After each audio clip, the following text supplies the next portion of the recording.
अस्सलाम वालेकुम। कायनात की खोज की किस नंबर 4 में खुश आमदीद। हमारी कायनात बहुत से असरार और रुमूज़ से भरी पड़ी है और बहुत सी इसमें बातें ऐसी होती हैं कि जब साइंटिस्ट हमें बताते हैं तो हम इस चीज़ पे बिलीव ही नहीं करते, लेकिन तकरीबन 100 साल बाद जब वो बातें प्रूव हो जाती हैं और सबके सामने आ जाती हैं तो लोग उस पर जो है यकीन करना शुरू हो जाते हैं। एलियंस इनमें से एक ऐसा ही फिनोमेना है जिस पे फ़िलहाल यकीन नहीं किया जाता, लेकिन पॉसिबल है आज से 100 साल बाद 200 साल बाद एलियंस प्रूफ हो जाएं और किसी भी सियारे पे कोई ना कोई मखलूक जो है हमें मिल जाए, तो उस वक्त लोग जो हैं इस चीज़ पे बिलीव करेंगे और किताबों में लिखा जाएगा कि हाँ जी, तकरीबन 1960 के अंदर, 1970 में, 1950 में ये फिनोमेना पेश किया गया था इस तरह की मखलूक कहीं ना कहीं आबाद हो सकती है। आज हमारी कायनात की खोज के अंदर हम चेक करेंगे, हम देखेंगे कि एलियंस जो है उनकी एग्जिस्टेंस के हवाले से हम बात करेंगे और देखेंगे जो हमारे साइंटिस्ट हैं इन्होंने जो स्केल्स दिए हैं कि एलियंस किस किस टाइप के हो सकते हैं, उस हवाले से हम आज अपनी कायनात के अंदर जो है बात करेंगे और देखते हैं कि कौन से साइंटिस्ट ने किस टाइप का स्केल जो है हमें बताया और आया कि हम उस स्केल पे इस वक्त कहाँ पे मौजूद हैं। सबसे पहले अगर देखा जाए तो 1964 के अंदर निकोली कार्दिफ, ये जो है रशियन एक साइंटिस्ट हैं, इन्होंने कार्दिफ स्केल जो है प्रोवाइड किया हमें और इसमें इन्होंने 3 टाइप्स डिस्क्राइब की थी। इन्होंने कहा कि अगर एलियन जो है कोई हमें कभी डिस्कवर होगी तो इन 3 टाइप्स में से कोई किसी एक टाइप में वो लाइक करेगी। अगर देखा जाए तो टाइप 1 उसके अंदर ये थी कि वो जो है अपने प्लैनेट्स जिस पे वो रह रही होगी एलियन या जो इंसान रह रहे हैं हम जिस तरह, वो अपने प्लैनेट्स के ऊपर रिलाई करेंगे, वो अपने प्लैनेट्स के ऊपर जो है जितने भी जो सोर्सेस हैं उनको यूटिलाइज़ करेंगे और उससे वो एनर्जी बनाएंगे। इसके अंदर उन्होंने एक जो बात कही थी वो इम्पॉर्टेंट ये थी कि उन्होंने कहा था इसके अंदर वो एंटी मैटर को भी यूज़ करेंगे। तो हम लोग जो है तकरीबन अपने जो ज़मीन है उसका काफ़ी हद तक हिस्सा हम यूटिलाइज़ कर रहे हैं, उसकी काफ़ी हद तक एनर्जी को हम यूटिलाइज़ कर रहे हैं, लेकिन अभी हम एंटी मैटर को नहीं यूटिलाइज़ कर पाए, हम उसको नहीं बना पाए। जिस दिन एंटी मैटर बन गया तो उससे हम काफ़ी ज़्यादा एनर्जीज जो है गेन कर सकेंगे और हम आसानी से एक सितारे से, एक सितारे से हम दूसरे सितारे तक हमारा पहुंचना बहुत आसान हो जाएगा। तो कार्दिफ स्केल के ऊपर जो है टाइप 1 जो कैटेगरी है, इसके हवाले से साइंटिस्ट ये कहते हैं कि अगर इंसान को देखा जाए तो इंसान अभी टाइप 1 के अंदर है, लेकिन इसको टाइप 1 की पीक तक पहुंचते हुए तकरीबन 200 साल का अरसा मज़ीद दरकार होगा और 200 साल बाद ये पॉसिबल है कि टाइप 1 की पीक को अचीव कर लें और ये टाइप 2 में दाखिल हो जाए। टाइप 2 क्या है? टाइप 2 जो है वो दरअसल उसमें हम अपने प्लैनेट्स से निकल के जो भी मखलूक होगी वो अपने प्लैनेट से निकल के अपने सितारे की रोशनी को जो है वो यूटिलाइज़ करना शुरू कर देगी। सितारे की रोशनी को यूटिलाइज़ करने की बेहतरीन एग्जांपल जो अभी तक साइंसदानों के जहन में आ रही है वो टेवी स्टार के वाले से भी आपने पिछली जो एपिसोड है हमारी उसको आपने अगर देखा हो तो उसके अंदर बताया गया था कि टेवी स्टार के ऊपर जो साइंटिस्ट के ख्याल में जो है टाइप 2 सिविलाइजेशन इस वक्त बस रही है, जो अपने सितारे के गिर्द एक होल बना रही है। और जिस हमारा सूरज है, इसकी एग्जांपल इस तरह है कि हमारा सूरज है, इसकी जितनी भी एनर्जी है वैसे ही इधर उधर इवॉल्व हो जाती है। 0.001% तकरीबन एनर्जी और रोशनी हमारी ज़मीन तक पहुँचती है। तो जब हम तरक्की कर जाएंगे टाइप 2 सिविलाइजेशन के अंदर तो उस वक्त ये होगा कि पॉसिबल है कि हो जाए, या जो एलियन हो सकता है कि टाइप 2 सिविलाइजेशन में पहुंचे वो इस तरह की होगी साइंसदानों के ख्याल के मुताबिक कि वो अपने सूरज के गिर्द एक डायजन स्फीयर बना लेगी और वो एक जाला सा अपने सूरज के गिर्द बना लेगी, अपने सितारे के गिर्द बना लेगी, ताकि उसकी जितनी भी एनर्जी है वो इधर उधर ज़ाया होने की बजाय वो उनका प्लैनेट उसको यूटिलाइज़ कर सके। और साइंसदानों के ख्याल के मुताबिक तकरीबन हमको 1000 साल का अरसा इस वक्त दरकार है टाइप 2 सिविलाइजेशन की पीक तक पहुंचने के लिए। टाइप 2 सिविलाइजेशन में साइंसदानों का ख्याल है कि हम 200-300 साल बाद हम इंटर हो जाएंगे, लेकिन तकरीबन 1000 साल हमें लगेंगे इसकी पीक को अचीव करते हुए। इसके बाद टाइप 3 सिविलाइजेशन आई। टाइप 3 सिविलाइजेशन किस टाइप की सिविलाइजेशन है? इसमें साइंसदानों ने जो है कहा कि आप एक सितारे से निकलकर दूसरे सितारे तक आप जा सकेंगे और आप उनकी एनर्जी को भी यूटिलाइज़ करेंगे। इसके अंदर डार्क एनर्जीज को यूज़ किया जाएगा एक सितारे से निकल के दूसरे सितारे तक पहुंचने के लिए, और वहाँ से जो है डार्क एनर्जी को भी यूटिलाइज़ किया जाएगा। इसके अलावा दूसरे सितारे पे जाके आबादी बढ़ाया जाएगा, और यानी जो इंसान है, जो एलियन है, अगर टाइप 3 सिविलाइजेशन के अंदर होंगे तो वो अपने सितारे के ऊपर मुनहसर नहीं होंगे, वो बल्कि दूसरे सितारों तक पहुंच सकेंगे। ये 3 टाइप्स तो 1964 के अंदर पेश कर दी गई, लेकिन उसके तकरीबन 30-35 साल बाद जो है इसके अंदर 2 टाइप्स का मज़ीद इजाफा किया गया।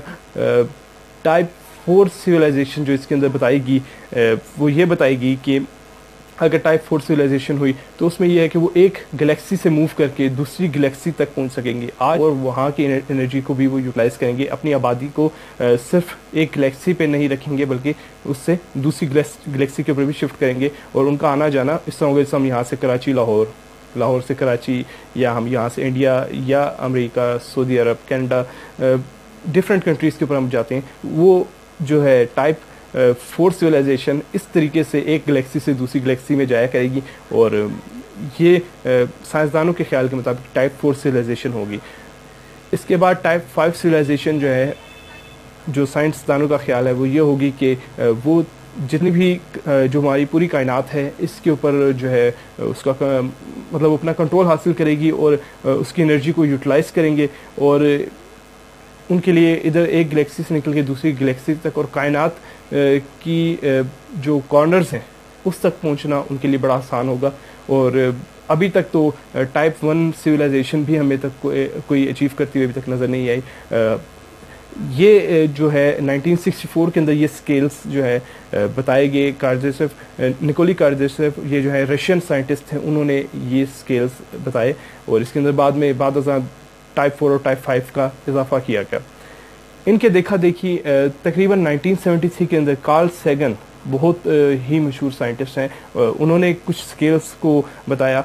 उनके मुताबिक ये था, उन्होंने कहा कि ज़रूरी नहीं कि आप सोचें कि वो इसी चीज़ के ऊपर तरक्की करे कि एक गैलेक्सी से निकल के दूसरी गैलेक्सी तक जाए। उन्होंने कहा कि असल तरक्की तो वो होगी कि जब कोई सिविलाइजेशन अपनी इंफॉर्मेशन के अंदर इजाफा करे, उसके पास ज़्यादा से ज़्यादा इंफॉर्मेशन हो कायनात के हवाले से, उसके प्लैनेट के हवाले से, उसके स्टार्स के हवाले से। तो कार्ल सैगन ने कहा कि अगर 10 की पावर 6 बिट इंफॉर्मेशन किसी सिविलाइजेशन के पास होगी तो वो ए टाइप सिविलाइजेशन होगी।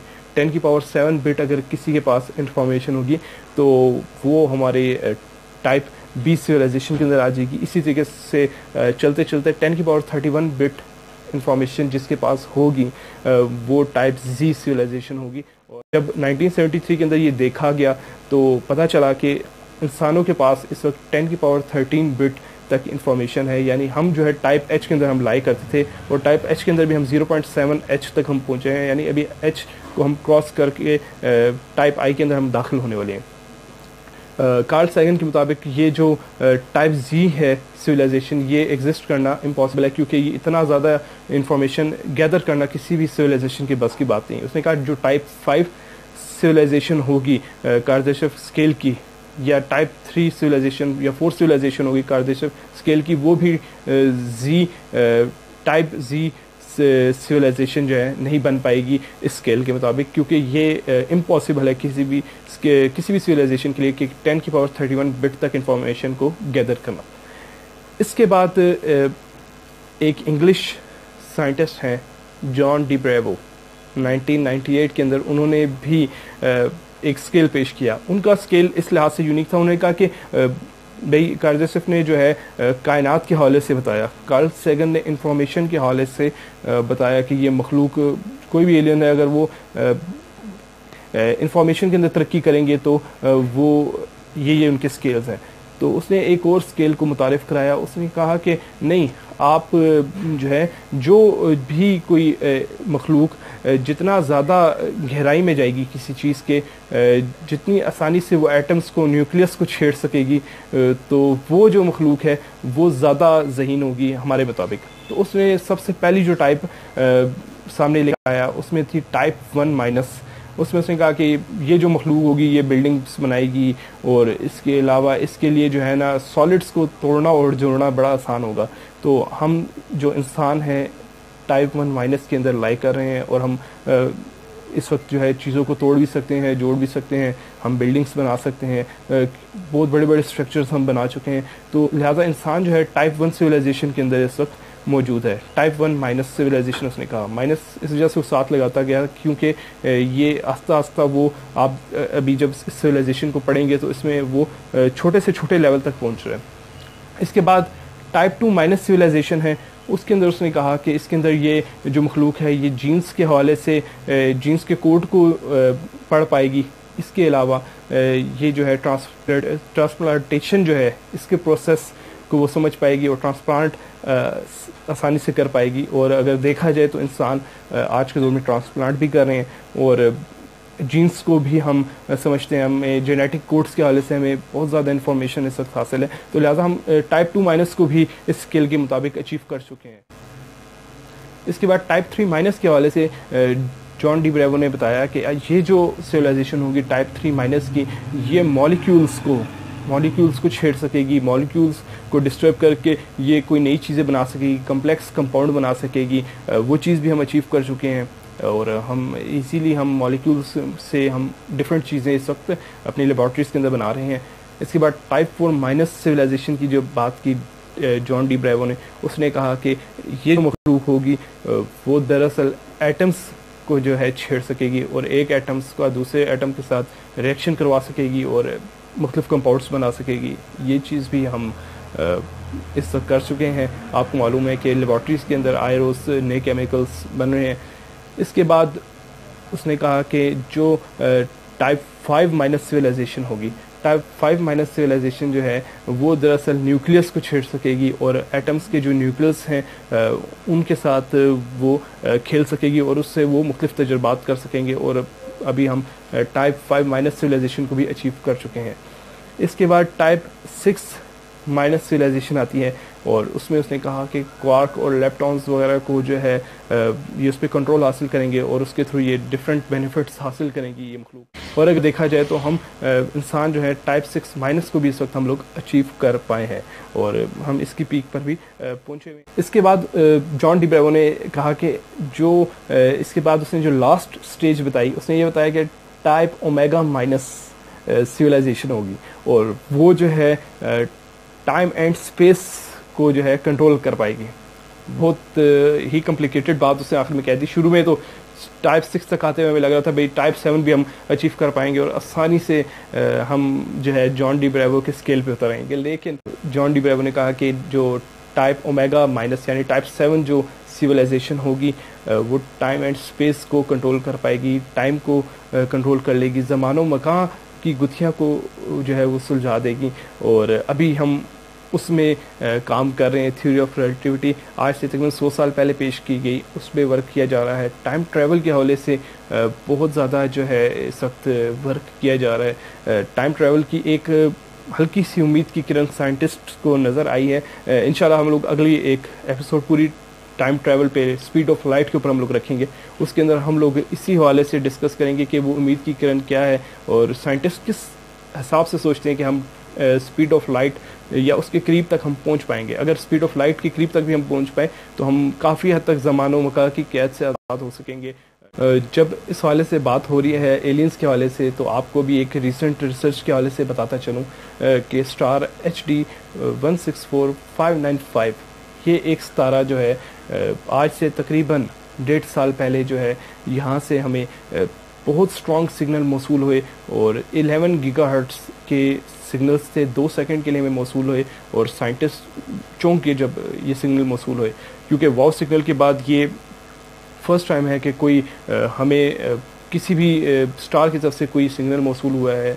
और इस पर जब यूनिवर्सिटी ऑफ कैलिफोर्निया दीगर यूनिवर्सिटीज़ से जब साइंटिस्ट ने कंफर्मेशन मांगी तो बहुत सी यूनिवर्सिटीज़ ने इनकार किया कि उनको तो ऐसे कोई सिग्नल मौसूल नहीं हुआ। अलबत्ता कुछ साइंटिस्ट ने दावा किया कि उनको ये 2 सेकंड के लिए हरकुलस कंस्टेलेशन है जहाँ से ये इस तारे से हमें जो है सिग्नल मौसूल हुए हैं और ये हमसे तकरीबन 94 लाइट ईयर्स के फासले पर है।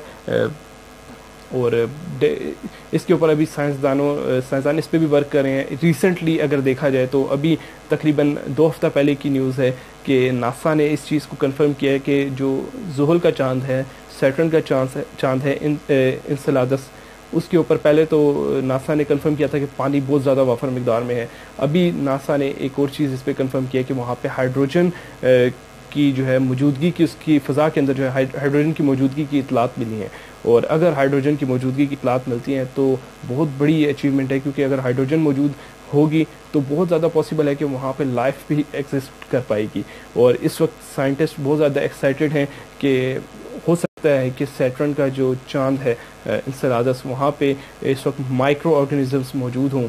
और जिस तरह आपको मालूम है, आज अभी हमें ये भी मालूम है कि वीनस पे, मार्स पे जो है पानी मौजूद था। मार्स पे तो भी कुछ जगहों पे पानी अभी भी मौजूद है। तो ये वो चीज़ें हैं जो आज से तकरीबन अगर साल पहले कही जाती तो शायद लोग हंसते। जिस तरह आज हम लोग हंसते हैं कि जिस तरह हम एलियंस की बात करते हैं, तो बहुत से लोग इस चीज़ से इनकार करते हैं कि एलियंस एग्जिस्ट नहीं कर सकते। इंसान कायनात के अंदर अकेली मखलूक है उनके जहन में। लेकिन साइंटिफिकली अगर देखा जाए तो ये इम्पॉसिबल है, क्योंकि जो ज़िंदगी के लिए जो चीज़ें रिक्वायरमेंट्स चाहिए वो बहुत से सितारों पर मौजूद हैं। जैसा अभी मैंने आपको एक सितारे का जिक्र किया जहाँ से हमें सिग्नल मौसूल हुए हैं, वो तकरीबन जो सितारा है सूरज के ही मैस जितना है, और उसके गिर्द जो स्यारा घूम रहा है, लेकिन वो स्यारा हमसे हमारी ज़मीन से 11 गुना बड़ा एक स्यारा है जो इस वक्त उस तारे के गिर्द घूम रहा है। लेकिन पॉसिबल है कि वहाँ पे भी कोई एलियंस मौजूद हों। पॉसिबल आज से तकरीबन 200 साल बाद साइंसदान इस चीज़ का ऐलान कर दें कि एलियंस के उन्हें कहीं ना कहीं मिल गए हैं, तो उस वक्त जो है यही कहा जाएगा कि आज से 200 साल पहले, 250 साल पहले ये नज़रिया पेश किया जाता था कि इस तरह की कोई मखलूक बाहर मौजूद हो सकती है। फिर हम उस वक्त देखेंगे, उस वक्त जो लोग ज़िंदा होंगे या अगर हमारे मौजूदगी के अंदर अगर ये एलियंस डिटेक्ट कर पाते हैं नासा वाले, तो हम फिर देखेंगे कि ये इन 3 स्किल्स में से किस पे वो लायक कर रहे हैं।